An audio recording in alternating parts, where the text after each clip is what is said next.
बिस्मिल्लाहिर्रहमानिर्रहीम। अस्सलाम वालेकुम, सुबह बखैर और खुश आमदीद मॉर्निंग विद फरा में। दुआ उम्मीद यही आप जहाँ कहीं हैं बिल्कुल ठीक ठाक हों, ज़िंदगी मज़े सुकून और खैरियत के साथ गुजर रही हो। महमूद गज़नवी का मुझे वो बचपन में पढ़ी हुई वो जो एक मुताला पाकिस्तान में हम पढ़ा करते थे, जिसको बड़ा कंट्रोवर्शियल भी बाद में बहुत सारे लोगों ने कर दिया, याद आती है दास्तान, जहाँ पर कि उसने 17 हमले किए। हर दफ़ा जब वो अटैक करने के लिए जाता था नाकाम नामुराद लौटता था, और फिर उसे पता चला कि जी अटैक जब करना है तो वो जो सोमनाथ का एक बहुत बड़ा सा एक वो जो झंडा ऊपर लहरा रहा है, जब तक वो नहीं टूटेगा, जब तक वो बुत नहीं टूटेगा, तब तक ये सोमनाथ जो है किसी तरह से तस्खीर नहीं हो सकता, फ़तह नहीं हो सकता। इसे कि वहाँ के जो लोग हैं उन सब लोगों की बड़ी अटैचमेंट, बड़ी अकीदत, बड़ी मोहब्बत और बड़ा एक उनके साथ वो है। महमूद गज़नवी ने अब जब अटैक करने की कोशिश की तो उसने टारगेट किया सोमनाथ को, और जब उसने सोमनाथ को टारगेट किया तो वहाँ पर उस बुत को टारगेट करते हुए उसने अटैक प्लान किया। जब बुत टूटा तो सब लोगों ने ऑब्वियसली सरेंडर किया। हिस्टोरियन जो हैं वो इस बात को इसी तरह से लिखते हैं। लेकिन ज़िंदगी में और वक्त के गुजरने के साथ साथ बहुत सारे हमारे ऐसे बुत होते हैं जो कि बड़े अहम होते हैं, जो हमारे जहन में, हमारे दिलों में बड़े कायम होते हैं। हमें लगता है कि ये शख्स ऐसा होगा, ये शख्स ऐसा होगा। बाज़ जब वो टूटता है तो उससे बड़ी तकलीफ़ होती है और बहुत सारे लोग जो हैं डिसअपॉइंट भी होते हैं। आजकल हमारे यहाँ जिस चीज़ के ऊपर बार बार एम्फेसाइज जो है मैं भी करती हूँ, बहुत सारे और लोग भी करते हैं, वो है किरदार, जिसकी कि बहुत ज़्यादा कमी महसूस की जा रही है। भले ज़िंदगी का कोई भी डिपार्टमेंट हो, भले ज़िंदगी का कोई भी मैदान हो, भले ज़िंदगी का कोई भी फील्ड हो, हम ये नहीं कह सकते कि वहाँ पर हमें वो लोग मैसर हैं कि जो मुनासिब फ़ैसले करते हैं, जो सही हिकमत अमली अपनाते हैं, जो साफ़ किरदार के मालिक हैं, जो एक खुलूस नीयत पर मबनी उनके जो है काम होते हैं। गलती हो जाना इंसान से जो है वो एक फ़ेल है जो इंसान के साथ अटैच है। हमें से कोई ऐसा नहीं है जिसे कभी ज़िंदगी में कोई गलती और कोई गुनाह जो है वो सरजद ना हो, लेकिन जानते बूझते हुए, प्लान करके और चाहते हुए ये कोशिश करना, ये एक ऐसा मकरूह अमल है कि जो बहुत ज़्यादा इंटेंसिफाइड हो जाती है। ये इसका मतलब ये नहीं है कि अनजाने में अगर कोई गलती हो जाए और हर बार इंसान ये गलती करके कहता रहे कि अनजाने में उससे हुई है, तो उसकी जो इंटेंसिटी है वो कुछ कम हो जाएगी। अच्छा, इन तमाम चीज़ों को जहन में रखते हुए और इन तमाम चीज़ों को सोचते हुए थोड़ा सा मैं इन चीज़ों से निकल के आगे चलूँगी। आपको पता है मैं किस बारे में बात कर रही हूँ, मैं बहुत ज़्यादा उस बारे में बात नहीं भी करना चाह रही। अगर हम चले 500 मेगावाट्स के उस प्रोजेक्ट की तरफ, जिसके बारे में कि हमें बड़ा ग्लोरीफाइड सुनने को मिल रहा है कि बिजली का शॉर्टफॉल बहुत ज़्यादा है, और अब इंडिया के साथ हमारा जो है वो एक प्रोजेक्ट हो सकता है कि जिसके नतीजे में हमें 500 मेगावाट जो है वो बिजली के हासिल हो जाए। अब जितनी हमारी ये हाइडल पावर है यहाँ पर, जिसके नतीजे में हमें सस्ती बिजली मिल सकती है, थर्मल बिजली है, हमें महंगी बिजली जो है रेंटल पावर प्लांट्स के ज़रिए से ख़रीदने पर मजबूर करने वाले कौन लोग हैं? वही लोग जो किक बैक्स के ज़रिए से मुनाफा कमाते हैं, वही लोग जिनका फ़ायदा इस बात में है कि कोई मुनासिब फ़ैसले जो हैं वो ना किए जाएँ, जिसके नतीजे में आवाम जो है वो इस हद तक मजबूर हो कि वो महंगी बिजली ख़रीदने के ऊपर भी आहो बका जो है वो ना कर सकें। भले महंगी ही सही, और इसी को गनीमत समझने की बिजली उन्हें मैसर तो आ रही है। ये तमाम जो प्रोजेक्ट्स हैं और ये तमाम जो चीज़ें हैं, ये करप्शन का एक ऐसा गौरक धंधा है कि जो एक दूसरे के साथ मिलकर इंटेंसिफाइड होता चला जाता है। अब मैं और आप करें क्या? हमारे पास सोल्यूशन क्या है? हमारे पास सोल्यूशन जो है वो कल एक बहुत खूबसूरत मैसेज की सूरत में मेरे पास आया था। वो मैसेज जो है बड़ा कमाल किस्म का, उन्होंने लिखा कि यार चेंज होना है ना सब कुछ, और तो फिर हमें अपने आप को बदलना होगा। तो फिर हर जमात जो है वो जमात इस्लामी होगी, हर तहरीक जो है वो तहरीक इंसाफ होगी, हर पार्टी जो है वो मुस्लिम लीग होगी, हर जो सियासी पार्टी है वो पीपल्स पार्टी होगी। जब तक हमारे अंदर से ये तब्दीली नहीं आएगी और हम सब लोग इंडिविजुअली चेंज नहीं होंगे, तब तक ये तमाम तब्दीलियाँ जिनको कि हम दूसरे लोगों के अंदर तलाश करते हैं और उनको एक ऐसा बुत तराश कर अपने सामने रख लेते हैं कि जिनके अंदर तमाम ताकत होगी, जिनके अंदर तमाम खूबियाँ होंगी, जिनके अंदर तमाम सच्चाइयाँ होंगी, और वो उन तमाम आलाइशों से, गलतियों से, लग्जिशों से, कोताहियों से मुबर्रा होंगे जो हमारे अपने अंदर पाई जाती हैं, तब तक ये बिल्कुल एक खाम ख्याली और एक ऐसी खुशफहमी रहेगी जो ज़िंदगी में कभी हमें हासिल नहीं हो सकती। सो अल्लाह करे कि हम ये जो एक ख्वाब देख रहे हैं दीवाने का, इससे हमारी आंखें खुलें और हम ज़िंदगी को और उसकी हकीकतों को एक्नॉलेज करते हुए उनको कबूल भी कर सकें। आज के प्रोग्राम में आपकी मुलाकात का सिलसिला मैंने रखा है चंद ऐसे लोगों के साथ जिनके बारे में मैं बड़ी तकलीफ़ से बहुत अरसे से सुन रही थी। तकरीबन 7 माह हो गए मेरे आज के मेहमान को प्रेस क्लब के सामने एक एहतजाजी धरना जिसे कहते हैं, या आप कह लें कि अपनी जान पर खेल कर उसने वहाँ पर एक कैंप लगाया हुआ है, जहाँ पर वो कोशिश कर रहा है कि बहुत सारे जुल्म जो रवा रखे गए हैं उसके साथ, उन जिनमें से एक सबसे बड़ा ये है कि उसकी ज़मीन पर नाहक कब्ज़ा करने के चक्कर में उसको वह ऊपर कारोकारी का इल्ज़ाम लगाकर और उसको अपने इलाका छोड़ने पर मजबूर कर दिया गया ताकि उसकी ज़मीन पर गास्बाना जो है वो कब्ज़ा किया जा सके, या फिर ये कि उसको इस जुर्म के नतीजे में मौत की सज़ा दी जा सके और उसके नतीजे में फिर अगेन वो जो ज़मीनें हैं उनके ऊपर कब्ज़ा किया जा सके। ये एक ऐसी सूरत हाल है, इसमें इसमें दोनों पार्टी का मौक़िफ़ जो है वो होना बड़ा ज़रूरी है। लेकिन क्या करें हम कि दूसरी पार्टी जो है वो उस इलाके का एक बड़ा बासर वडेरा है, दूसरी पार्टी जो है वो इस इलाके के बड़े मजबूत और असर और रसूख रखने वाले DPO हैं, दूसरी पार्टी जो है उस इलाके के बड़े इन्फ्लुएंशियल SHO है, DIG हैं, IG हैं, जिनके के बड़े ज़ाहिर है ऊपर की जो ऐवान हैं वहाँ से उनको डायरेक्शंस जाती हैं, और चूँकि उनको डायरेक्शंस बड़ी क्लियर हैं इसलिए वो किसी और तरफ कान धरने को तैयार नहीं है। अब इस सूरत हाल में अगर हम इनको इनके हाल पे छोड़ दें और हमें चाहें कि चले बाकी न्यूज़ मीडिया या बाकी सब लोगों का काम है वो करें, तो न्यूज़ मीडिया आपको पता है आजकल एक और तरह के गोरख धंधे में उलझा हुआ है और उनके पास और बहुत सारे काम है करने को। सो कोशिश ये है कि किसी न किसी तरह जुल्म के ख़िलाफ़ जो भी एहतजाज हम बुलंद कर सकें वो ज़रूर करें, ताकि किसी न किसी तरह से ये उम्मीद रखी जा सके कि कोई ना कोई बेहतरी जो है वो सूरत हाल में आएगी। आज मैं आपकी मुलाकात कराऊंगी एक तो हलीमा भुट्टो से, जो कि एक जिसे कहते हैं विनर हैं, एक ऐसी विक्टिम कारोकारी की जिन्होंने अपना मुकदमा, अपना एक जो केस है उसे प्लीड किया, फाइट किया, इसी करप्ट सिस्टम और इन्हीं तमाम करप्शंस में से उनको इंसाफ मिला और उन्होंने अपने आप को जिसे कहते हैं ना बरी ज़िम्मा करवाया उस कारोकारी के नासिफ इल्ज़ाम से। जान अपनी जो है उनकी बख्शी हुई, बल्कि वो ज़मीन जिस पे के कब्ज़ा करने का ख्वाब था उन लोगों का जिन्होंने कि उनको एक्यूज़ किया था उनको भी उन्होंने शिकस्त दी।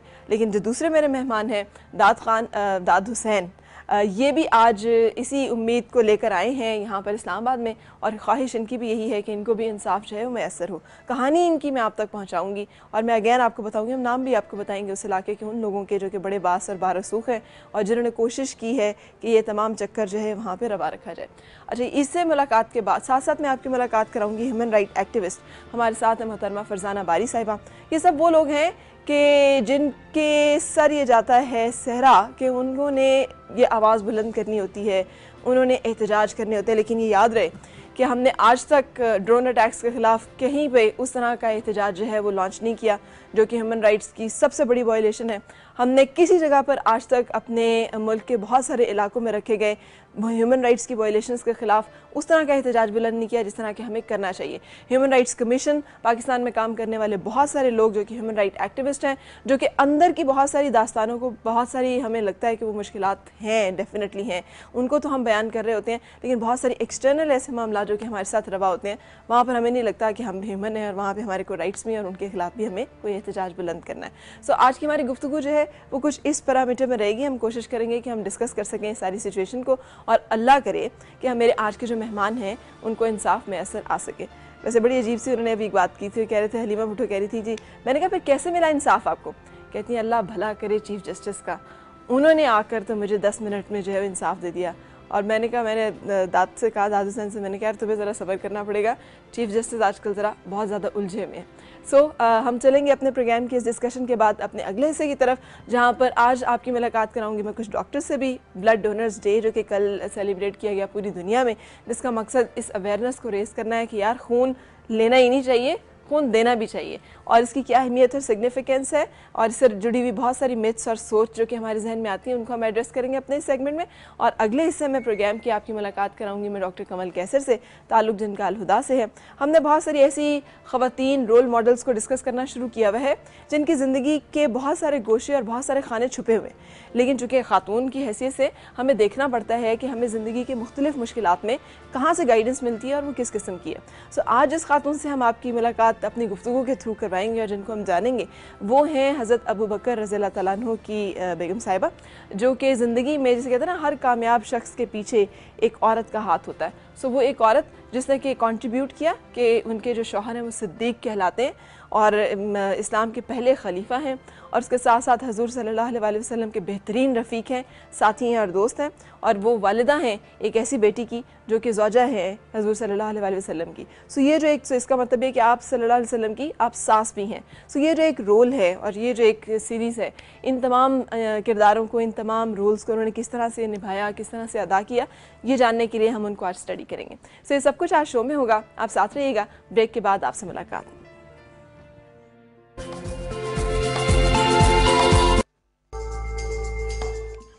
खुश आमदीद और सुबह बखैर। मैंने आपको बताया है आज मैं आपकी मुलाकात कराऊंगी ऐसे पाकिस्तानियों से कि जिन्हें यहाँ के निज़ाम से, जिन्हें यहाँ के समाज से बहुत सारी मुश्किलात का सामना है, और वो मुश्किलात बड़ी गंभीर सी हैं। इनका ताल्लुक़ हमारी रिवायात से है, इनका ताल्लुक़ हमारी सकाफ़त से बाज़ औक़ात कहा जाता है, इनका ताल्लुक़ जो है हमारी जहनीत से है, इसका ताल्लुक़ हमारे यहाँ पे एक जो सरमायाकाराना एक फ्यूडल जो सिस्टम है उसके साथ है। ये तमाम वो मुसीबतें हैं, ये तमाम वो बुराइयाँ हैं जिनको आज तक हम ख़त्म नहीं कर पाए, जिसके असरात और जिसके मज़मुरात फिर हमें मुख्तलिफ़ जगहों पर नज़र आते रहते हैं। आज मैं आपकी मुलाकात कराऊँगी एक ऐसे विक्टिम से जिन्हें के कारोकारी का एक्यूज़ किया गया है, इल्ज़ाम लगाया गया है और उसके बाद उनको ये सज़ा दी गई है। अपनी जान बचाने के लिए वो यहाँ इस्लामाबाद में मुकीम है पीछे 5-7 माह से। मेरे साथ है दाद हुसैन। अस्सलाम वालेकुम। कैसे हैं दाद? ठीक है। फरजाना बारी साहिबा, अस्सलाम वालेकुम, कैसी हैं आप? थैंक यू सो मच, आपने ज्वाइन किया। ह्यूमन राइट एक्टिविस्ट है और बड़ी कंट्रीब्यूशन है, इन्होंने बहुत काम किया हुआ है। हलीमा भुट्टो हमारे साथ हैं जो कि एक कामयाब, क्या कहूँ, खुश नसीब है, जिनको कारोकारी का इल्ज़ाम लगने के बावजूद भी जो साफ बच निकली। हाँ, मेरा नाम हलीमा था इसी वजह से। मेरा नाम हलीमा था इसलिए, भुट्टो की वजह से तो नहीं कहीं? नहीं। अच्छा, सही। और ताहिर हमारे साथ है। ताहिर जो है इसको ये क्रेडिट जाता है कि इसने जान खा ली है हर रोज़ आ के कि आपने ये इशू करना है और हमने इस पर प्रोग्राम करना है और मैं वहाँ गया था और वहाँ ये हुआ था और वहाँ वो हुआ था। सो इसने बहुत ज़्यादा काम किया हुआ है इन तमाम चीज़ों के ऊपर और सिंध तक जाने का और हलीमा के साथ बहुत सारी चीज़ों को देखने का इसको इत्तेफाक जो है वो हुआ। हमारे साथ आजकल रिपोर्टर के तौर पे काम कर रहे हैं और बहुत सारी जिसे कहते हैं डायरेक्ट रिपोर्ट्स हमें इन्हीं के थ्रू मिलती हैं। सो हम शुरू करते हैं अपनी गुफ्तगू को। सबसे पहले तो हलीमा मैं आपसे जानना चाहूँगी, जिसे हम कारोकारी कहते हैं, ये क्या चीज़ है, ये कैसे होता है, ये सिस्टम क्या होता है? वैसे ये एक ही चीज़ होती है, कारोकारी एक ड्रामा है। मिल्कियत हड़प करने का एक ही तरीका है कि औरत को मतलब ऐसा इंतजाम दे के कहते हैं वो आगे बोले ना, कमज़ोर पड़ जाए, तो जो जुर्म वो करती नहीं है उसकी सजा उसको दिखा देते हैं। हमेशा? हमेशा नहीं, मतलब कभी ऐसा भी तो होता होगा, क्योंकि कारोकारी का मतलब ये है कि इसका मतलब है कि एक मर्द और एक औरत पे नाजायज़ ताल्लुकात का इल्ज़ाम लगाया गया और उसके बाद जिरगे ने या उस इलाके के कुछ ऐसे लोगों ने ये फैसला किया कि इन दोनों को मार देना चाहिए। यही है ना कारोकारी? सो आप कह रही हैं कि ये नहीं होता कि कोई ताल्लुकात होती हैं? नहीं, कुछ नहीं होता, हमेशा हमेशा ही ऐसे होता है, ऐसे ही गलत होता, कोई नहीं होता। जिसी के साथ जिसी की दुश्मनी होती है इस तरह से वो निकाल लेता है, जिसी को प्रॉपर्टी हासिल करनी होती है इस तरह से कर देता है, किसी से घर छीनना होता है यही तरीका होता है। अच्छा, तो लेकिन वहाँ पे जब आप लोग बैठते हैं सारे पंचायत में या जिरगे में या लोगों में, कोई गवाही, कोई सबूत, कोई दलील, कुछ ऐसा चाहिए होता है? कुछ नहीं, वडेरों की बात होती है, जो वडेरा कर गया बस वही बात। मैं वडेरा हूँ और मैं ये फैसला करूँ कि जी अच्छा ये दोनों तो इन दोनों को मार दो, यानी कोई उसके लिए सबूत नहीं चाहिए? नहीं नहीं, कोई सबूत नहीं, कोई कानून नहीं, वडेरे की बादशाही। वडेरा जिस वक्त चाहे उठा के कहे कि मैं जी ये मर्द और ये औरत जो है ये दोनों गलत हैं तो मैं इन दोनों को मारने लगा। बिल्कुल। अच्छा, बिल्कुल। और उस पर कोई क्वेश्चन नहीं करता? कुछ नहीं करता, पुलिस कुछ नहीं करती। क्यों नहीं करता? वैसे वो वडेरों के बस गुलाम होते हैं सारे, वडेरों के गुलाम होते हैं सारे। क्यों गुलाम होते हैं जबकि आपकी मिल्कियत अपनी है? अगर आपकी मिल्कियत है अपनी, आप कह रही हैं कि मिल्कियत के लिए वो आपको इस तरह से कर रहा है, तो वो गुलाम कैसे हुए? गुलाम मालिक तो नहीं होता? मालिक नहीं होता, वो कुछ लोग समझते हैं, कुछ नहीं समझते, कुछ डर जाते हैं, कुछ नहीं डरते, तो मैंने गुलाम नहीं समझा। आपने अपने आप को गुलाम नहीं समझा? कितनी जमीन थी आपकी? मेरी 40 एकड़। 40 एकड़ जमीन थी और बड़ी कोई कीमती जमीन थी? जी, चीज तो मेरी थी ना, कीमती हो या ना हो। बिल्कुल सही। और जमीन आपके अपने नाम थी? हाँ, मेरे अब्बू की थी और मेरे नाम थी। अच्छा, तो आपके साथ जो केस हुआ वो क्या था, कैसे हुआ था? जैसे मेरे जिससे शादी हुई थी उसने मुझे कहा कि जमीन दे दो। आपके शौहर ने आपको कहा जी कि जमीन उसको दे दो? दे दो। अच्छा। जब मैंने कहा ये मेरी अब्बू की जमीन है, मैं नहीं दे सकती, तो कुछ साल झगड़े चलते रहे। फिर उस लोगों ने मेरे ऊपर कारोकारी का नाजायज, मेरे बहनोई के साथ, जो मेरा भाई है, मैं सोच ही नहीं सकती, हमारे साथ ही रहता है, कि कत्ल कर दो। वहाँ के डीपीओ के पास गए तो बहुत भागे, उसने कहा ये तो एमएनए के बंदे, हम गिरफ्तार नहीं कर सकते। सही। तो हमारे घर पर हमला हुआ, हमने सब कुछ छोड़ के प्रेस क्लब के, इस्लामाबाद के बाद जो नेशनल प्रेस क्लब, कौन से डीपीओ सर? परवेज चांडियो। अच्छा, पहले परवेज चांडियो था, जब मैं इधर आ गई तो फिर पीर मोहम्मद शाह। सही, आ गए। अच्छा, फिर कितना अर्सा आपका ये सारा सिलसिला चला? मेरा सिलसिला 15 महीने मैंने खुले आसमान के नीचे गुजारे। 15 महीने? और 15 महीने आप मतलब ह्यूमन राइट ऑर्गेनाइजेशंस लोगों के पास गई? किसी को आपने? सबके पास गई। सबके पास गई? किस किस के पास गई? सबके पास गई। अब नाम लूंगी तो आपको पूरा घंटा चला जाए। कोई मिनिस्टर नहीं छोड़ा, और चीफ जस्टिस साहब ने अपने नोटिस में लिखा था कि ये सबका दरवाजा खटका चुकी है, इसको इंसाफ कहीं से नहीं मिला। और फिर सोमोटो नोटिस लिया था? फिर चीफ जस्टिस ने कहा कि ये मजबूरी मुझे सोमोटो लेना पड़ा, कि इसने कोई जगह नहीं छोड़ी जहाँ से इंसाफ नहीं मांगा, कोई मिनिस्टर नहीं छोड़ा, कोई हुक्मरान नहीं छोड़ा, कोई पार्लियामेंट में नहीं छोड़ा, स्पीकर साहबा के पास। अब मैं बात करूंगी तो बड़ी लंबी बात हो जाए। बिल्कुल सही। और फिर आपको फाइनली जो इंसाफ मिला वो चीफ जस्टिस साहब ने नोटिस लिया, जिसके नतीजे में आपके ऊपर से ये सारे इल्जामात जो हैं ये वेव ऑफ हुए, आपको आपकी जमीन की मलकियत वापस मिली और अब आप, लेकिन आप अपने इलाके में वापस अभी भी नहीं जा रही? नहीं, मैं जाती हूँ। अब मेरी अम्मी का ऑपरेशन है, मैं इसी वजह से इधर आई। सही। मैं उधर जाती हूँ, चीफ जस्टिस साहब ने मुझे तहफ़्फ़ुज़ दिया है, मेरी जमीनें मुझे वापस दी हैं, मेरा कोई मसला उधर नहीं, कोई मसला आती जाती। अच्छा, आपके ख्याल में अब दाद जैसे है, इसको आप क्या बताएंगी कि क्या करेंगी? आप तो एक प्रोसेस से गुजर चुकी हैं, आपके पास तो तजर्बा होगा। वो सब लोग जो इस तरह से विक्टिमाइज होते हैं उन्हें क्या करना चाहिए? दाद को मैं ये कहूँगी कि डरे ना, अपने हक के लिए लड़ता रहे। जो रात कब्र में है वो बाहर नहीं आ सकती, अगर ये डर गया तो मर जाएगा, कुछ नहीं होगा इसको। अच्छा, और दाद आपकी कहानी क्या है? बाजी हमारा ताल्लुक है ज़िले दादू से।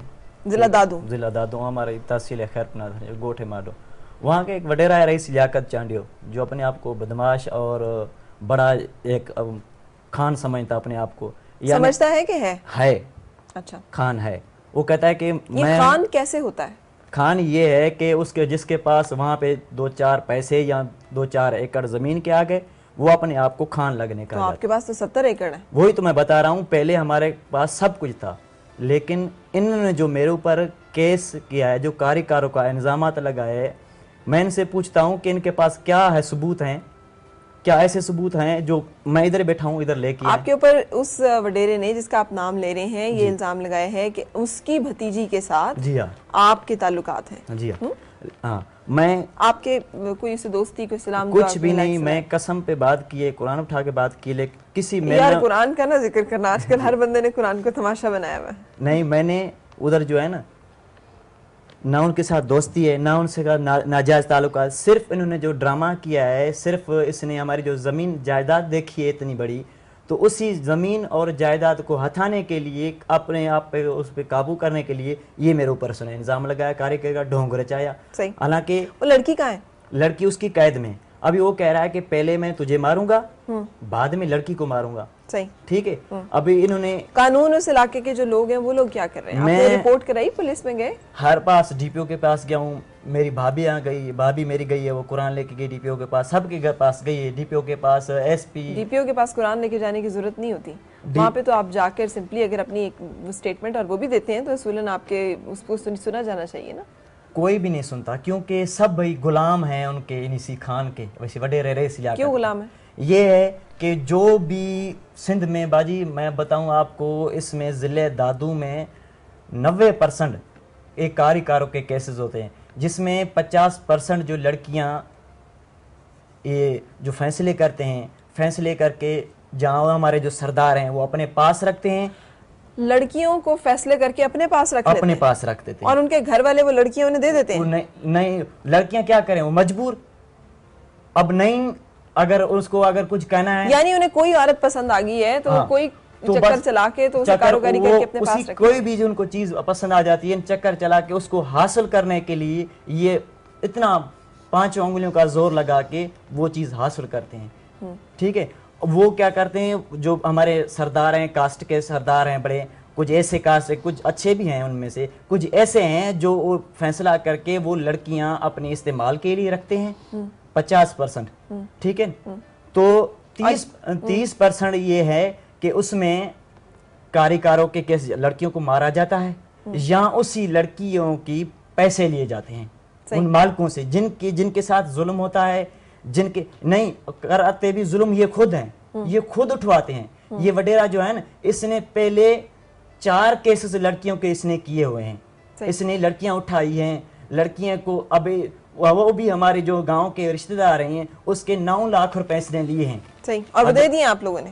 यानी पहले आपने खून मुंह को लगाया हुआ है उनके? जी हाँ, हमने नहीं दिए, लेकिन हमें तो मांगना चाहता है जमीन, तो हम तो नहीं दे रहे हैं ना। मैंने कहा जब तक हमारी जिंदगी है, जब तक हम जिंदा रहेंगे, अपने हक के लिए लड़ते रहेंगे। अपना जो मेरे ऊपर जो ये दाग धब्बा आपने लगाया है, मैंने कहा मैं इनको साफ करके मिटा के साबित करके रहूंगा जब तक मेरी जिंदगी। अच्छा, मुझे ये बताएं कि वहाँ की जो इंतजामिया है, डीपीओ के पास आप गए? डीपीओ के पास गए। क्या नाम है डीपीओ का? फारूक अवन साहब हैं, डॉक्टर बाबर रहमान साहब के भाई? जी हाँ, बाबर रहमान के भाई वो ही है या हाँ। कोई और है? अच्छा, उनके पास मैं गया, यहाँ से भेजा गया, डॉक्टर बाबर रहमान के भाई उनके पास मुझे भेजा गया, लेकिन वो इतने अचंगे हैं ना, मैं तो मुझे इनको डीपीओ कहना जिले का, मुझे खुद को शर्म आती है। क्यों? इनको शर्म नहीं, क्यों? ये वर्दी जब पहनते हैं ये तो बड़े हलफ लेते हैं, बड़े हलफ लेके किताबों पे हाथ रख के, पाक कलामों पे हाथ रख के हलफ लेते हैं कि हम गरीब आवाम की जो है ना खिदमत करेंगे, हम गरीब आवाम की जो है ना तो उसके साथ जुल्म होने नहीं देंगे। लेकिन नहीं, ये खुद वडेरियों के साथ मिलके ये। अच्छा, आपने एफआईआर कोई या कोई रिपोर्ट? मैंने एफआईआर कराई, ठीक है बाजी, एफआईआर आपकी काटी? हाँ, उन्होंने काटी, लेकिन उन्होंने इतनी मेरे साथ उन्होंने की है कि वो उन्होंने कहते से एक छोटा मुंशी बड़े मुंशी एक होते हैं वहाँ पे, चलो जी। हालांकि मुझे भेजा गया था डॉक्टर फारूक कवान के पास, डीएसपी रसूल बख्सियाल, जो इसका बड़ा दोस्त है, बड़ा चमचा है इसका, रईस लियाकत का। मुझे तो शर्म आता है इसको, खुद को मुझे को शर्म आता है कि इनको एसपी डीएसपी कि इसको ओहदा किसने दिया। सही पे हुआ क्या? तो ये हुआ कि उन्होंने जब वो मुझे लेके गए वहां पे उन्होंने मुझे बिठाया, उन्होंने मुझे प्रेस इलाज किया, मुझे कह रहे हैं कि मैंने कहा भाई मेरी जो एफआईआर बनती है वो मेरी एफआईआर काटो। दूसरा कहता है कि ये कैसे हो सकता है, आपकी 10 एफआईआर हम 10 काटेंगे। मैंने काटे नहीं पड़ेगी, जब बुलाया है तो काटो, काटो ना मेरी एफआईआर। वो कहता है कि हम इतनी एफआईआर नहीं कर, मैंने कहा नहीं कर सकते, मुझे वापस भेजो, मैं जा रहा हूँ। तो उन्होंने कहा कि अगर आप एफआईआर आप क्या कटवा रहे थे? उन्होंने जो एफआईआर जो मेरे ऊपर जो इल्जाम लगाए थे, कारों के इल्जाम लगाए थे, उन्होंने आपस में जो पंचायत जो आपस में थे, उन्होंने मेरे ऊपर फतवा जारी किया गया था कत्ल का, इसको जहां मिले इसको कत्ल कर दो। दूसरा कि उन्होंने हमारे औरतों को रात के टाइम, मर्द नहीं थे, मर्दों हमारे को जेल में बंद करवा के औरतों को रात के टाइम असले के साथ आए हैं। ये वडेरा असले के साथ आया है, जदीद तरीन असला इसके पास पड़ा है बगैर लाइसेंस के। सही, ठीक है, उसी के साथ आया है, हमारे औरतों को लेके गया है। आपने एफआईआर में किन मतलब हब्से बेजा का आपने उन पे किया कि गैर जरूरी गैर कानूनी तौर पे अगवा का किया? किस चीज का एफआईआर कटा? एफआईआर इन यानी कि जो चीजें कारोकारी, ये अगवा करना, औरतों पे उन्होंने तशद्दुद किया, ठीक है, हमारे घरों को उन्होंने आग लगाई। कोई कार्रवाई हुई उस एफआईआर पे? कुछ भी नहीं, सिर्फ उन्होंने 2 बंदे पकड़े, बाकी कहते हैं कच्चे का इलाका। मैं इनसे पूछता हूँ कि कच्चे का इलाका कहाँ है? मेरे से बात तो करें, एक मरतबा मेरे से बात करके देखें।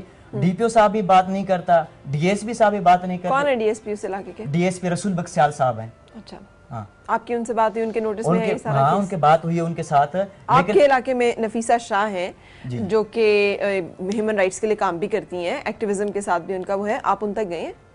मैं उनके पास गया हूँ, पहले तो मैं उनके 2-3 मरतबा उसके पास में गया। पार्लियामेंटेरियन है वो? हाँ, इधर सामने बैठती है, मैं इसके प्रेस क्लब के सामने ही उसका ऑफिस है, दफ्तर है, वहाँ पे मैं इसके 2-3 मरतबा इसके पास गया। तो उन्होंने मुझे वहाँ पहले तो उन्होंने कहा कि हम देखेंगे, हम MNA के साथ बात करेंगे, इसके साथ बात करेंगे। 2-3 मरतबा से मुझे टाल दिया कि आपके इलाके की है ना, चूंकि वो सिंध साइड वो तो मैंने तो उसको कहा भाई आप तो उधर का, आपका वजीर आला है देखो आपका बाप, अगर मैंने कहा सिर्फ एक उसको आप फोन करनी है DIG को, तो मैंने कहा हमारा मसला हल हो सकता है। सही, इतनी बड़ी बात भी नहीं है, लेकिन नहीं मिला आपको किसी भी तरह का बड़ा। फरजाना साहिबा, ये सारी सिचुएशन ह्यूमन राइट्स की जो आप क्या कहती हैं, जबकि एंटी वुमेन प्रैक्टिसेस बिल भी आ गया और कारोकारी में, चलिए यहाँ पे तो दाद खान हमारे सामने बैठे हुए, लेकिन एक खातून तो वहाँ कहीं हब्से बेजा में है ना जिसके ऊपर भी इल्ज़ाम है, आप क्या समझती हैं, ये कोई नतीजा निकल रहा है? नहीं, देखिए सारा मसला जो आपके सामने आ गया ना, 2 लेवल है। एक तो ये है कि ज़ाहिर है कि जहाँ पे रियासती अदारे जिन्होंने लोगों को, आवाम को तहफ़्फ़ुज़ देना होता है, जब वही बाअसर लोगों के साथ मिल जाते हैं, क्योंकि करप्शन है और सियासी असर रसूख की बुनियाद पर आपकी पुलिस, आपका DPO, आपका DSP अगर उनके लिए काम करता है जो उस इलाके के बाअसर हैं, तो ऑब्वियसली लोगों को इंसाफ नहीं मिल सकता। दूसरा ये कि अगर आप ग्राउंड रियलिटीज़ देखें हमारे यहाँ, कि अभी तक जो ये कल्चरल फॉर्म ऑफ वायलेंस है कि कारोकारी या जो रस्म और रवाज के नाम के ऊपर, क्योंकि ये एक वो उस समाज की निशानदेही करता है जो कि इंतहाई दकियानूसी, जागीरदाराना और कबायली समाज के अंदर ये चीज़ें होती हैं, जो कल्चरल फॉर्म ऑफ वायलेंस है कि जिसको पूरी कम्युनिटी जस्टिफाई करिए। मिसाल के तौर पे अगर कोई लड़की या लड़का अगर बालिग अगर उनका आपस में कोई रिलेशनशिप भी है, तो ये कोई ऐसा जुर्म तो नहीं है, मतलब शादी करना या वो जुर्म है, शर्म देखा जाए, लेकिन अगर आप शर्म भी जुर्म नहीं, अगर आप प्रूव करते हैं, अगर वो मैरिड शादी करना चाहते हैं तो उनको कोई नहीं रोक सकता। मैं वही बात कर रही हूँ कि देखें ये वो चीज़ें नहीं है, ये सिविल, देखें ये एक इंडिविजुअल का हक है कॉन्स्टिट्यूशनली भी और शरई लिहाज से भी वो अपनी पसंद मर्जी से की शादी शादी करना, बिल्कुल है। अब उन चीज़ों को आप हवाला बना के कल्चर के नाम पे और आप ट्रेडिशन के नाम के ऊपर लोगों को मौत की सजाएं देते हैं। मैं आपसे जो बात करना चाह रही हूँ यहाँ पे देखें, कितनी हमने बड़ा सेलिब्रेट किया जी, एंटायर वुमेन प्रैक्टिसेस बिल आ गया जी। मैं विदाउट नेमिंग, अब मैं आपको बताऊं, I talk to a parliamentarian और मैंने कहा जी इतनी ज़्यादा ह्यूमन राइट्स वायलेशंस बढ़ गई हैं, इतना डिटीरिएटिंग हमारा जो है वो इस वक्त सूरत हाल है। उन्होंने कहा कहाँ, कौन कहता है? मैंने कहा आपने शायद पढ़ी नहीं है चीज़ें, आप शायद चीज़ों पे चेक नहीं रख रही हैं। उन्होंने कहा नहीं हमारी गवर्नमेंट में तो इस तरह की कोई चीज़ जो है वो नहीं है, बल्कि हमने तो 4-5 बिल पास किए हैं जो कि हमें ही क्रेडिट जाता है कि हमने किए। अब मुझे ये बताएं कि इन बिल्स का क्या फ़ायदा है अगर उसके नतीजे में हमें इंसाफ नहीं मिलना है? देखिए दोनों चीज़ें ज़रूरी होती हैं, मतलब कवानीन का होना भी ज़रूरी है। मिसाल के तौर पे जो कवानीन आए हैं उसके अंदर ये कल्चरल जो प्रैक्टिसेस हैं, मिसाल के तौर पे आप वनी नहीं कर सकते हैं, या आप जो है ये कारोकारी चीज़ों को, या आप जायदाद में हक देना, तो कानून का होना जो है वो पहला कदम होता है, वो बड़ा ज़रूरी है। लेकिन वो कानून जो है अगर उस पर अमल दरामद ना हो, जिसका फ़ायदा जिन लोगों के लिए बनाया गया है वो अगर फ़ायदा ना उठा सकें, तो जाहिर है कि कानून जो है फिर उनकी जिंदगियां तो नहीं उस तरह से बदल सकता। हाँ, तो फायदा फिर कानून का क्या है? कानून पे अमल दरामद कराना जो मतलब पार्लियामेंटेरियंस वो इसी चीज पे खुश होते रहेंगे कि हमने 4-5 बिल्स। पार्लियामेंटेरियंस का काम जो है सिर्फ लेजिस्लेशन नहीं होता। पार्लियामेंटेरियंस का काम जो होता है वो ओवरसाइट, यानी जो एग्जेक्टिव का ओवरसाइट करना। जैसे आपकी जो स्टैंडिंग कमेटीज होती हैं पार्लियामेंट में, उनका क्या काम होता है? उनका काम यही होता है कि जो अदारे हैं, ठीक है, उनको देखें कि क्या वो इफेक्टिवली मौसर तरीके से काम कर रहे हैं या नहीं कर रहे हैं। यही रोल होता है स्टैंडिंग कमेटीज का। यहाँ तो पार्लियामेंट बिल्कुल जीरो है। अच्छा, ह्यूमन राइट्स पे जो लोग इदारे काम कर रहे हैं, एनजीओज हैं जो फंडेड हैं, जिनके करोड़ों के जो है बजट हैं, आपको सपोर्ट किया था किसी एनजीओ ने? बहुत ज्यादा। ये अपने लिए बिन बनाते हैं, ये अपने लिए वो ही। किसी एनजीओ ने आपको आके कहा हो कि हम आपका केस टेकअप करते हैं? और कमीशन वालों ने मेरे साथ तस्वीरें बनाई, खबरें दी, ये सारे झूठ बोलते हैं। ये अपने मुफाद के लिए बिल लेके जाते हैं। जाहिर है मैं काम करती हूँ अपने मुफाद के लिए, गरीब के लिए कुछ नहीं। मेरी कभी मारवी के अलावा या मीडिया के किसी ने आवाज नहीं उठाई। सही। अब फरजाना जी ये जो बात है, फरजाना भाई साहब मिलती रहती थी मेरे से, पूछो मेरे सामने। ह्यूमन राइट एक्टिविस्ट के रोल है वो भी अगर डूबियस हो जाए। मैं सुबह ही बात कर रही थी कि सोमनाथ के बुत की तरह मीडिया के लोग करप्ट निकल आए, हमें जब पता चल जाए जी हर जगह इंसाफ जो है वो भी मैसर नहीं है, हमारे इदारों में भी करप्शन है, हमें लगे जो लोग इंसानियत की बात करते हैं वो भी इंसानियत नहीं है उनके अंदर इतनी, तो फिर ये क्या है? ह्यूमन राइट्स के लिए जो लोग काम कर रहे हैं उनके ऊपर उनके किरदार, उसका भी ये है कि ह्यूमन राइट्स की जो लोग काम कर रहे हैं या जो एनजीओज है वो सब भी एक जैसी नहीं है ना। उसके अंदर भी ब्लैक शीप्स होते हैं, उसके अंदर भी ऐसे लोग हैं जो अपने ज़ाती मफादात के लिए, ऐसी एनजीओज आपको मिलेंगी जो कि संजीदा नहीं है काम करने, लेकिन उन्हीं सेक्टर के अंदर बहुत सारे ऐसे लोग हैं जो बिल्कुल मेहनत करते हैं और अपनी जान लगा के। अब इनके केस में तो ख़ास तौर पे मैं तो बिल्कुल क्योंकि इतनी एनजीओज इन्वॉल्व थी इनके साथ कि मैं तो इनसे मैं इसमें पढ़ी ही नहीं इनके केस में, क्योंकि मुझे ये था कि ये लोग बेतहाशा लोग इनके इर्द गिर्द हैं, उनको रिजॉल्व करेंगे। दाद का केस था, हालांकि मेरी कोई एनजीओ नहीं है, मैं एक एकेडमिशियन हूँ, यूनिवर्सिटी में पढ़ाती हूँ अपनी इंडिविजुअल कैपेसिटी में। जो मुझे चीज़ें लगता है जिस पे आवाज़ मैं उठा सकती हूँ वो मैं उठाती हूँ। मेरे पास कोई ऐसे वसाइल नहीं है कि मैं लोगों की मदद कर सकूँ, ना मैं कोई क्लेम करती हूँ। जब ये दाद मेरे पास आया तो ज़ाहिर है देखें एफआईआर कटवाना जो है ये बाद में साबित होगा कि जुर्म हुआ नहीं हुआ, लेकिन एक बंदे को जो कंप्लेंट है, शिकायत है, उसकी एफआईआर दर्ज करना पुलिस की जिम्मेदारी है। उसके लिए भी इनको मैंने भाग दौड़ करके भाग दौड़ का मतलब मैंने जाके ह्यूमन राइट्स की जो है मिनिस्ट्री है उनको कॉल किए, इंटीरियर को कॉल किया और बड़ी मुश्किलों से इनकी सिर्फ एफआईआर दर्ज हुई और उसके बाद अभी तक वो लोग पकड़े नहीं गए। अच्छा, अब उसके बड़ी मुश्किलों से मतलब है कि एफआईआर दर्ज कराने के लिए आपको रिसोर्सेज, इन्फ्लुएंस इस्तेमाल करना पड़ा, यानी आपको सिफारिश करनी पड़ी। जी बिल्कुल, सिफारिश आपको उस इलाके के एसएचओ को अप्रोच करवाना पड़ा कि ये काटा जाए। हाँ, और आई थिंक वो भी ये बता रहे कि फिर किस तरह से वो कटी हाफ हार्टेडली, मतलब उसके बाद उस पर कोई उन्होंने एक्शन उस तरह से नहीं लिया। एक दो लोग पकड़ लिए और जो मेन लोग हैं उनको अभी तक हाथ नहीं डाला। अब ये कि आप इंडिविजुअल कैपेसिटी में लोगों के पीछे भागेंगे, यानी कि सिस्टम को, निजाम को काम ये बताइएगा, बिल्कुल करना चाहिए। अब मुझे सिर्फ ये बताइएगा, ताहिर हम आते हैं आपकी तरफ सारी सिचुएशन पे जो आपने इनसाइट आपके पास। देखें, अगर चीफ जस्टिस सो मोटो नोटिस ले सकते हैं तो अल्टीमेट इदारा है ना सुप्रीम कोर्ट, फाइनल अथॉरिटी। जब उन्होंने कहा कि किसी ने नहीं कुछ किया, मैं मजबूर हूँ कि अब मुझे कुछ करना पड़ेगा।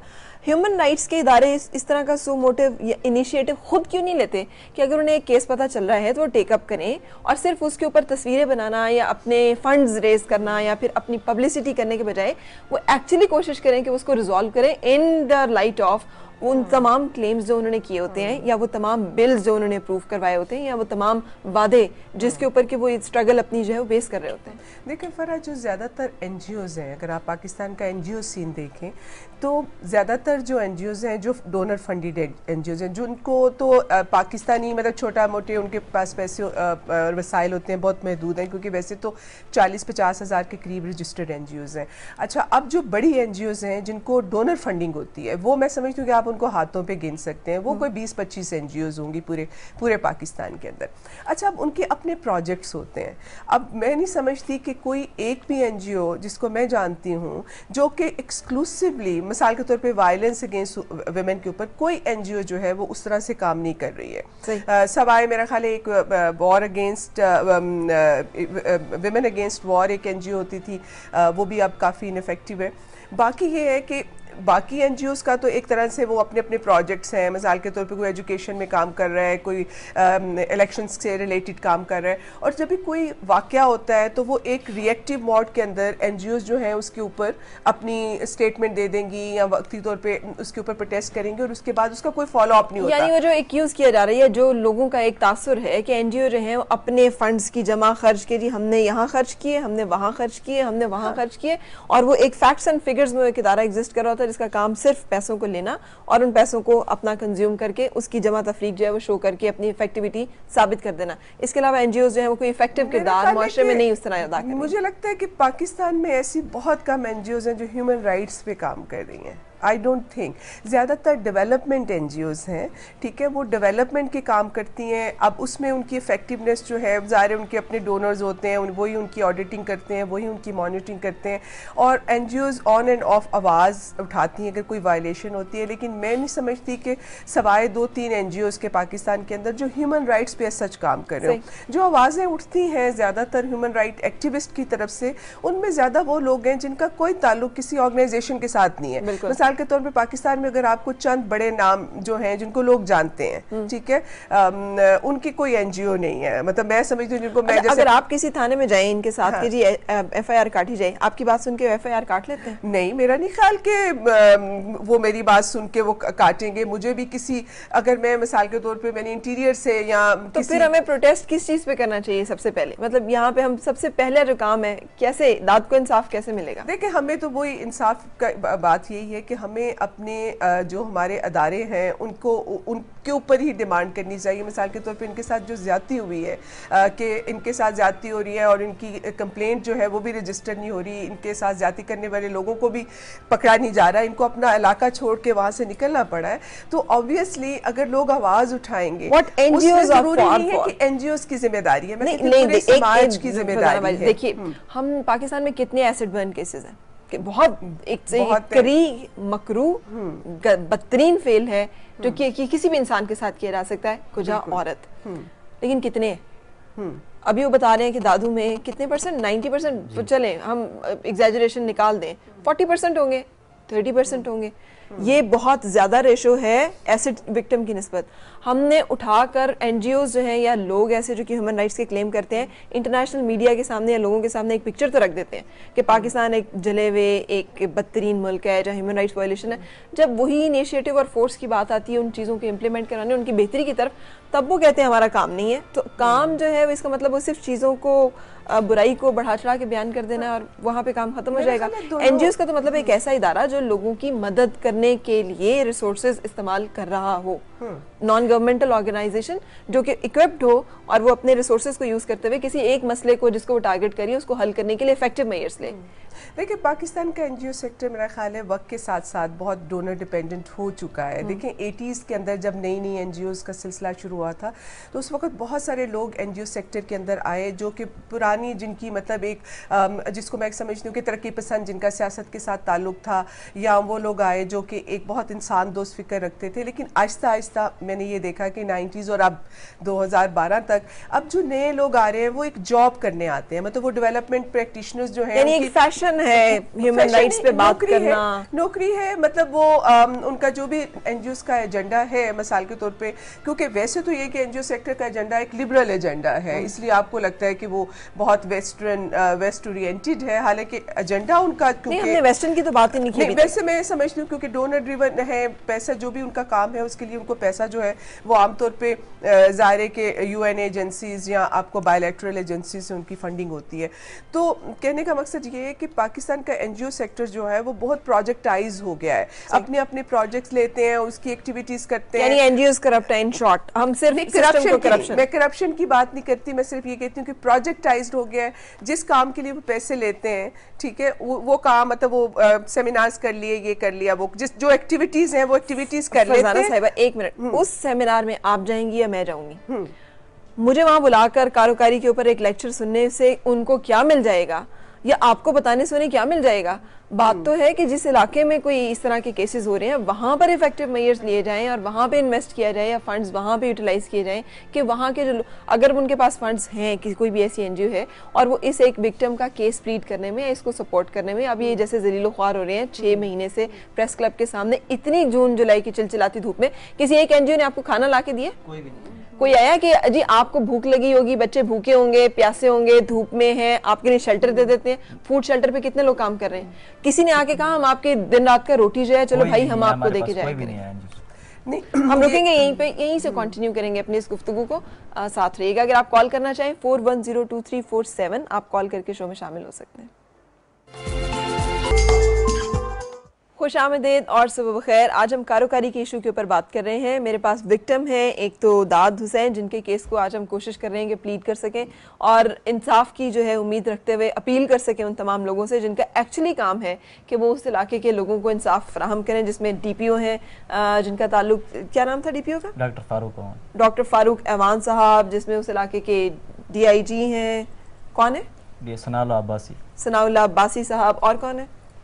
DSP रसूल बख्श सयाल साहब, DSP रसूल बख्श सयाल साहब, और SHO HO है वो, लेकिन ज्यादा जो है यही होते हैं। SHO की कोई रिपोर्ट तो SHO ही काटता है ना।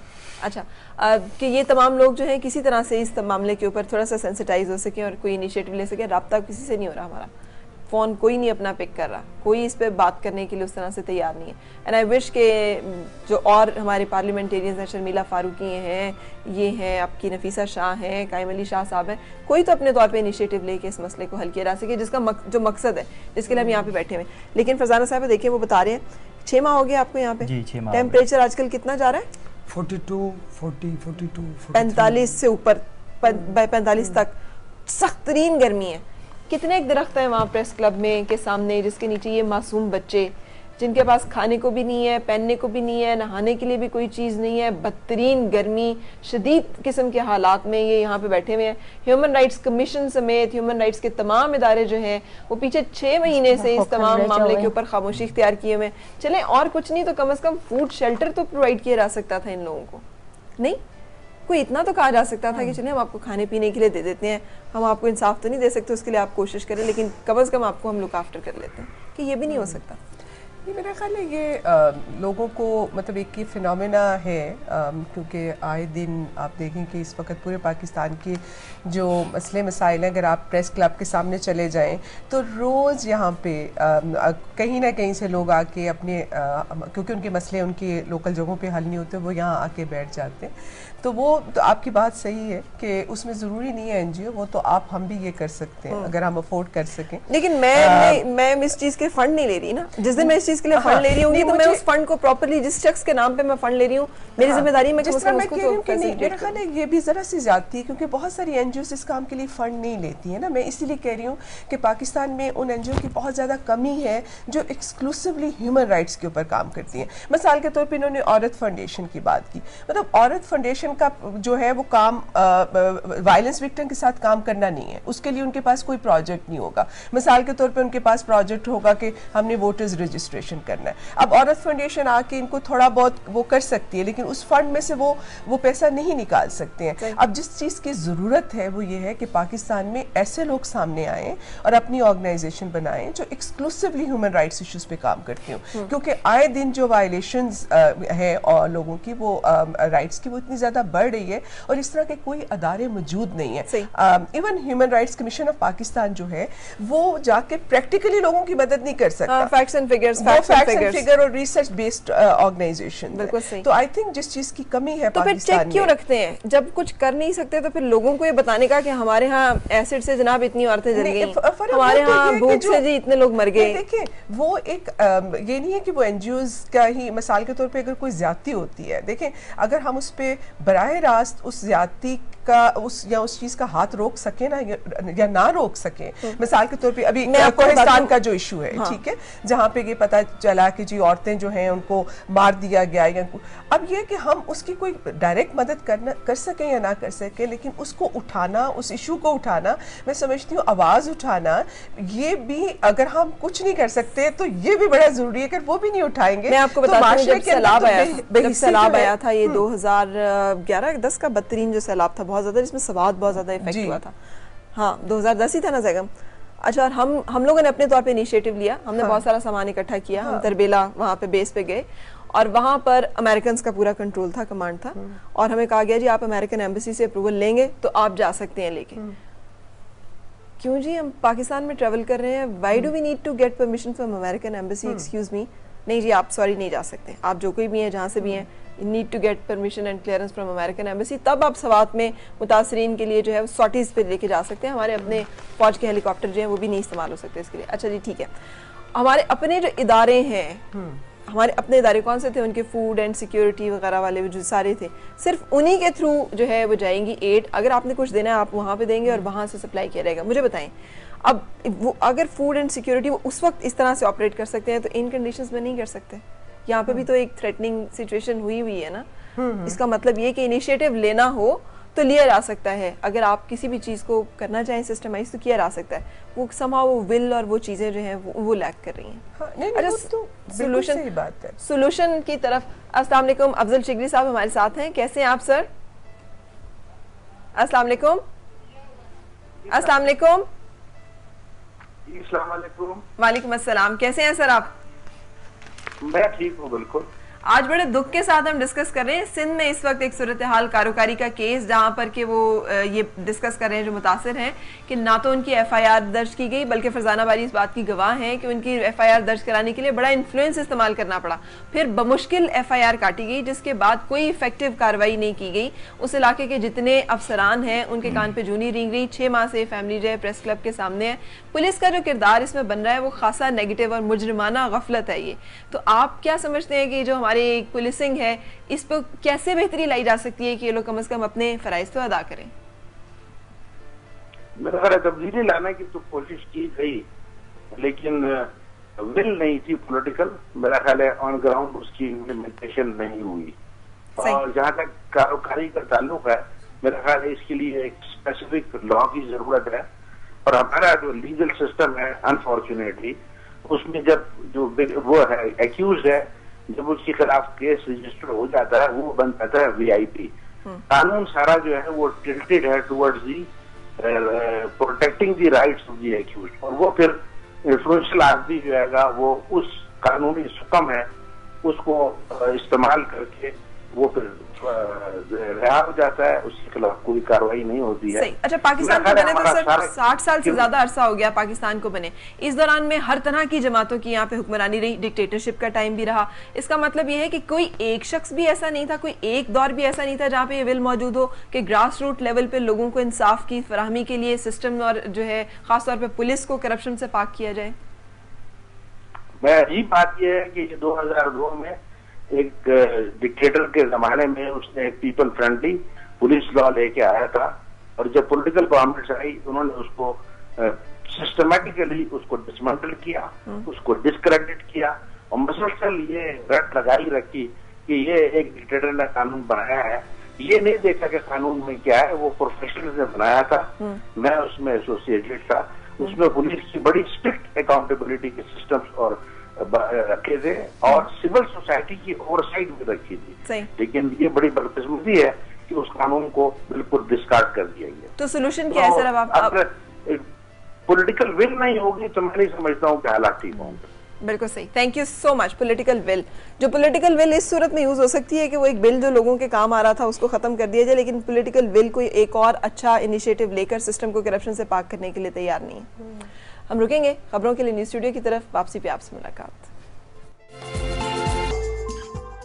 खुश आमदेद और सुबह बखैर जनाब। हम आज बात कर रहे हैं कारोकारी के ऊपर। मेरे साथ हैं दाद हुसैन जिनका ताल्लुक सिंध से, और जो विक्टिम है कारोकारी के और इंसाफ को तलब करते हुए इंसाफ की तलाश में यहाँ 6 महीने से इन्होंने और इनके पूरे अहल खाना ने डेरे डाले हुए हैं प्रेस क्लब के सामने। इतनी सख्त गर्मी में 45 डिग्री टेम्परेचर पे छोटे छोटे मासूम बच्चे जो हैं वो वहाँ भूखे प्यासे जो हैं इस जस्तरू में है कि इन्हें इंसाफ मिलेगा, और इनकी जो 70 एकड़ ज़मीन जो कि इनके लिए मुसीबत बन गई है वो इनको किसी भी तरह से निजात मिलेगी इस एक इल्ज़ाम से, और ये बरी ज़िम्मा होकर वापस अपने इलाके में जा सकेंगे, जिसमें इनको कोई कॉपरेशन और ताउन जो है मुकामी इंतज़ामिया की तरफ से, पुलिस की तरफ से, एडमिनिस्ट्रेशन की तरफ से नहीं मिल रहा।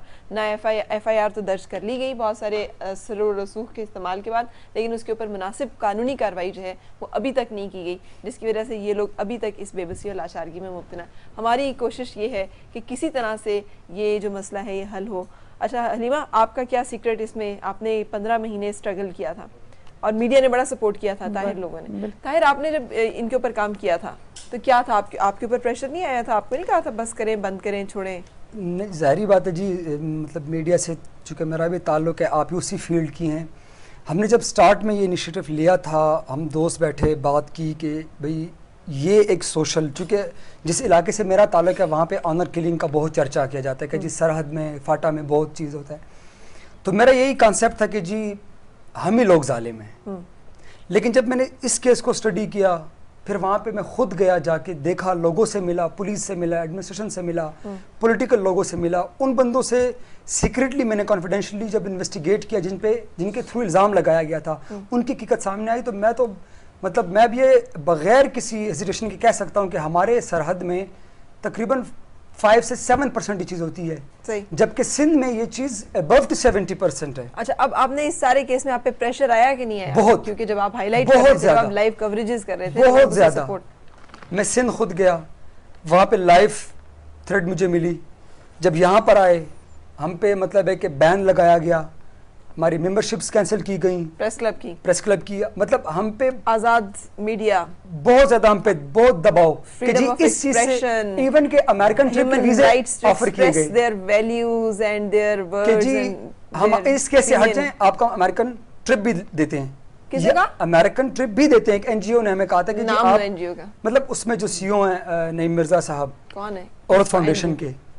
तो औरत फाउंडेशन को कोई खास बैर था आपसे? वो उसकी भी मैं आपको एक वजह बता दूं। देखिए, जैसे फरजाना बारी साहबा ने बात की, कि पर्टिकुलरली हर बंदा जो है वो, यानी वो इस इशू को रोकने के लिए पैसा लगाने के लिए तैयार थे, इस इशू को सॉल्व करने के लिए इन्वेस्ट करने के लिए तैयार नहीं थे। तो मैं इनकी बात को वो करना चाह रहा था कि जैसे फरजाना बारी साहबा ने कहा कि जी हर एक एनजीओ जो है ना उसका मैनिफेस्टो अलग होता है। ठीक है, मानता हूँ इस बात को कि सारे बंदे एक ही वक्त पे एक जगह पे काम नहीं करते।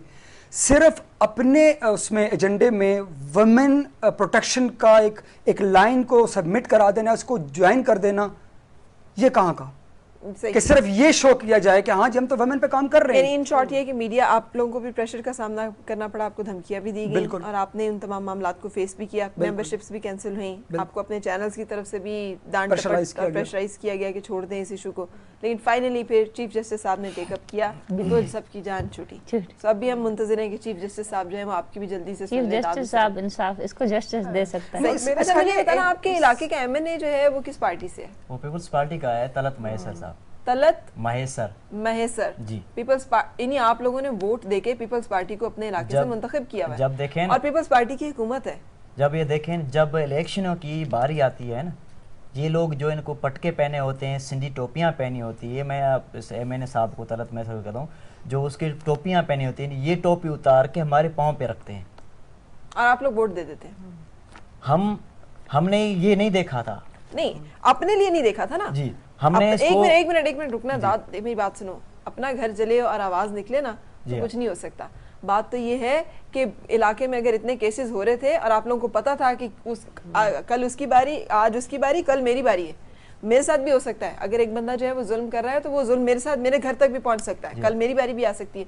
तो आप सब लोगों ने क्यों नहीं उन तमाम लोगों से जो कि उस इलाके में हमेशा से ये एक धंधा या ये एक मकरू काम चलाते चले आए थे, उनके खिलाफ कम से कम वोट ना देते, उनको ताकतवर ना करते, उनको कम से कम इसी तरह रोक लेते? फिर आप लोग हिस्सा तो है ना उसी निजाम का, आप लोग भी तो गलत काम करते हैं ना। कि अगर एक लोग, आपको पता है कि उस इलाके के जो ये लोग हैं ये गलत हैं, इन्होंने फलां फलां फलां फलां के साथ ज्यादती की, फिर आप उसी को वोट दे देते हैं इस उम्मीद में कोई आपके साथ नहीं करेगा? नहीं, हमने इसको वोट नहीं, कभी भी नहीं दिए, पहले भी नहीं दिए, इनको भी नहीं दिए। मैं किसी एक शख्स की बात नहीं कर रही, किसी एक पार्टी की भी बात नहीं कर रही, मैं एक आपके सिस्टम की बात कर रही हूँ। आखिर उसमें तब्दीली क्यों नहीं आई? वहां पे पॉलिटिकल सिस्टम में ऐसा बंदा क्यों नहीं इलेक्ट होके आया जो आप लोगों के लिए खड़ा होता, आज आपके साथ खड़ा होता आपके यहाँ? क्योंकि दूसरी हमारे गांव में ये है ना, जो वडेरा सिस्टम जो है ना, ये गरीब लोग इस तरह वडेरे को डरते हैं कि जब वो सामने आ जाते हैं ना, वो कहते हैं, ये कलमे पढ़ते हैं कि कलमा पढ़ते हैं कि अल्लाह करे इसे हमें बुलाए ना ही हमें हमारी तरफ देखें। आप लोगों से वोट जबरदस्ती डलवाए जाते हैं? लेते हैं। अगर जबरदस्ती है, जबरदस्ती का मतलब क्या है? ये अगर ना जाए ना तो गालियां देते हैं, मार पड़ती है। हमारी औरतों को, कुंवारी औरतों को 2-2 शादियां, मसलन ऐसे जाली कार्ड लेके, हमारी उधर है जेबी नाम है उसी का, रईस लियाकत की फुफो की बेटी है, वो जाली वोट दूसरे के कार्ड लेके आती है, इनको देती है, वो कहता है ये तेरा शोहर है, तू जाके वोट दे के आ। अब देखें, जिनकी शादी भी नहीं हुई 2-3 मरतबा हमारे घर आए, 2 मरतबा 3 मरतबा मेरी कजन है, उनको वोट जबरदस्ती दिलाए, अगर ना जाती तो गालियां पड़ती हैं, मार पड़ती है। हम कहाँ जाएं, किसके पास जाएं? बिल्कुल सही। तो एक पूरा सिस्टम है ना। लोग को देखें, जब ये आपका रियासती अदारे, आपकी पुलिस, आपका पटवारी जो है वो जागीरदार के जेब में है, वो वहाँ पे जो आपका वडेरा है वो उसकी जेब में है ना, रियासत उसकी जेब में है, तो उस इलाके में वो करता है। अगर रियासती इदारे जो हैं वो वडेरे की जेब में हैं, तो एनजीओज भी तो अपने डोनर्स की जेब में है ना। मतलब कोई भी शख्स जो है वो फ्रीली काम नहीं कर रहा है, ऑनेस्टली काम नहीं कर रहा है ना। कि खैर, मैं कोई यहाँ पे एनजीओज को डिफेंड करने नहीं बैठी हूँ, क्योंकि जैसे मैंने कहा कि एनजीओज में कुछ बहुत अच्छा काम भी कर रही है और कुछ बिल्कुल ऐसी हैं जैसे आपने कहा। मिसाल के तौर पे जो मैडम आपको पता है कोई अच्छे हैं तो उसको बुला लो, अगर बुरे नहीं कर रहे तो अच्छे आ जाए। तारा माई का केस था मिसाल के तौर पे, पतन डेवलपमेंट ऑर्गेनाइजेशन, एक मेरी बात सुने, अब वो भी उनका कोई बड़े इल्जामात पतन पे भी लगे, जी डोनर से पैसा लिया, बदनाम किया, ये किया, वो किया। अब आज तक कोई ये साबित करके दिखा दे, मगर वहाँ पे अब जो पतन डेवलपमेंट ऑर्गेनाइजेशन मुल्तान के अंदर या मुजफ्फरगढ़ में काम कर रहे थे, वो वायलेंस पे काम नहीं करते हैं, लेकिन मुख्तारा के केस आया और हम लोगों ने उसको उठाया, और मैं समझती हूँ कि मुख्तारा जो है उसको इंसाफ, मैं समझती हूँ आज भी उस तरह से अदालतों से ना मिला, लेकिन हमारे समाज ने उसको इंसाफ दिया, वो आज अपने इलाके में बड़ा अच्छा काम कर रही है। चले इसका एक सॉल्यूशन अगर निकालें फरजाना जी, आपके हाल में क्या निकलेगा? कैसे इंसाफ मिलेगा दाद हुसैन को? देखिए, दाद को जो इंसाफ अब ये तो नहीं है मुख्तारा को मिल गया, मुझे भी मिल गया, अब दाद का इंसाफ जुर्म तो नहीं है, इसको भी मिलना चाहिए। और देखिए, ये